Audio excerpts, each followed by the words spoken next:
9.5 মাসের অন্তঃসত্ত্বা সোনালী খাতুন বাংলাদেশ থেকে আজ মালদার বর্ডার দিয়ে আমাদের বাংলায় ফিরে এলেন।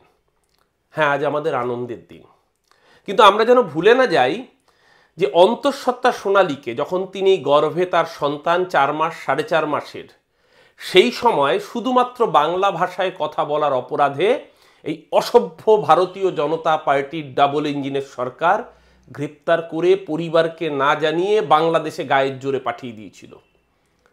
হাইকোর্টে মামলা করেছিল তার পরিবার, হাইকোর্ট রায় দিয়েছিল, সুপ্রিম কোর্টে গিয়েছিল সরকার তার বিরুদ্ধে, সুপ্রিম কোর্ট পর্যন্ত ভর্ৎসনা করে বলেছে সোনালীদের দেশে ফেরাতে।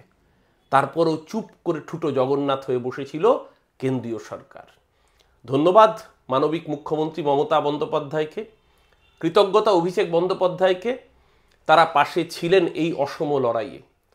আজ অবশেষে মালদার মালতীপুর বর্ডার দিয়ে সোনালী বাংলার মাটিতে পা রাখল।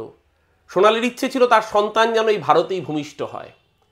আর যে রাজাকাররা শুধুমাত্র বাংলা ভাষায় কথা বলার অপরাধে সোনালীকে বাংলাদেশের জেলে পাঠিয়েছিল, সেই বিজেপিকে বাংলার মানুষ তো ক্ষমা করবে না। কিন্তু আমরা যারা বাঙালি, আমরা জানি আমাদের দেবী দুর্গা যেরকম আমাদের দেবতা, তেমনি উমা আমাদের ঘরের মেয়ে।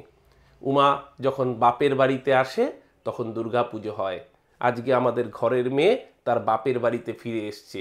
আজকে আমাদের আনন্দের দিন, আজকে আমাদের দুর্গা পুজোর মতো উৎসবের দিন। আর কে না জানে দুর্গা পুজো মানে অসুরের বধ অবশ্যম্ভাবী।